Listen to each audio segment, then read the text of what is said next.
இதில் என்ன ட்ராபேக்னா 2 விதமான ஃபோர்ஸஸ் வந்தது. அதாவது ஒன்று வந்து அதிமுக ஒத்துமையாக இருக்கணுன்ற ஒரு ஃபோர்ஸ்.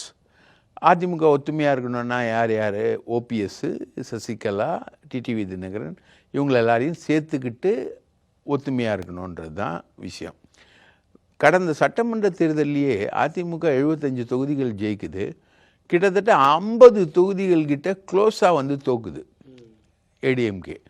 நீங்கள் 75 50 போட்டிங்கன்னா அவ்வளோ 125 வந்துடும். 50 தொகுதிகள் கிட்ட க்ளோஸாக வந்து தோக்குறதுக்கு காரணம்னா அப்போ வந்து ஓபிஎஸ் இவங்களோட இருக்கார்.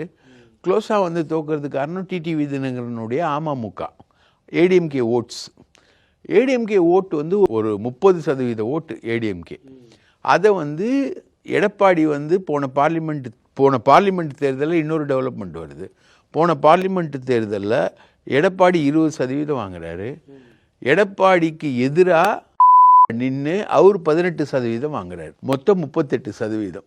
இந்த 38%ம் எதுன்னு கணக்கு போட்டிங்கன்னா திமுக எதிர்ப்பு வாக்குகள். ஆனால் இந்த 18%ஓட கிரைட்டீரியா என்னன்னா எடப்பாடி எதிர்ப்பு. இந்த 20%ஓட கிரைட்டீரியா என்னன்னா பாஜக எதிர்ப்பு. அப்போ திமுக எதிர்ப்பே வந்துட்டு பாஜக ஆதரவாகவும் இங்கே ஏடிஎம்கேல இருக்க எடப்பாடி ஆதரவாகவும் வருது. இல்லை எடப்பாடி எதிர்ப்பு.